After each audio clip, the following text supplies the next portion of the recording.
Your news headlines, farmers took advantage of a few dry days to make progress on harvesting hay and applying fertilizer. Our latest crop report shows corn development accelerated, with 17% of that crop now in the silking stage. That is ahead of both last year and our 5-year average. However, corn condition declined slightly compared to our previous week.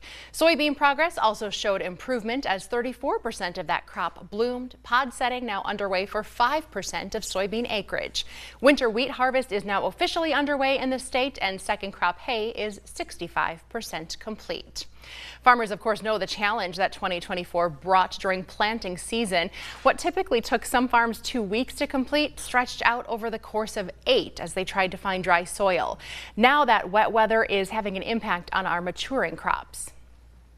We've seen a lot of change in crop rotation, change in manure management, change in nutrient management. I mean, there was a lot of nights where guys were up at midnight trying to figure out, what to put on what field, because plan A was way out the window and we were into plan D or, F already. Crop consultant Jacob Radke serves farmers in Oconto and Marinette counties. A lot of the ground up here is sandy. So, in general, the sandier areas are faring it better than the heavier ground.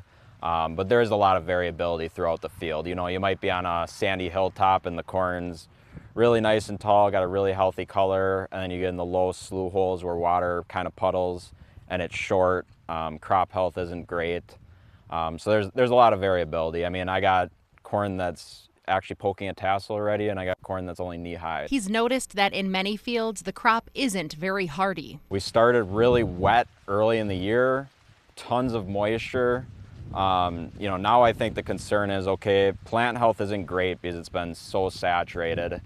The roots are shallow because they haven't had to work for moisture. Now I think the concern is if we run into a dry stretch here, is the crop going to burn up? Not as good crop health, not as good roots. Jacob is predicting an above average disease pressure year. The one disease that I've seen more so this year than I think the last year I've seen this much was 2019 is anthracnose. Anthracnose is prevalent in corn on corn acres in a wet spring, which very wet spring this year. So a lot of anthracnose. I'm even seeing rust show up already. The in-season diseases, northern corn leaf blight, tar spot.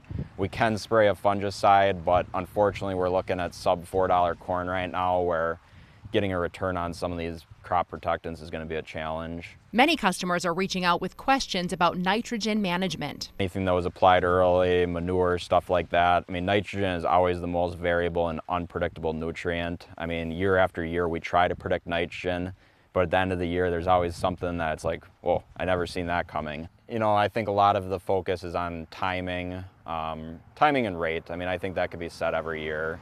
There is no silver bullet, so to speak, and it's, a lot of it is we can't predict the future. Go with what your gut believes, go with what data shows, and you go with what works 6 out of 10 years.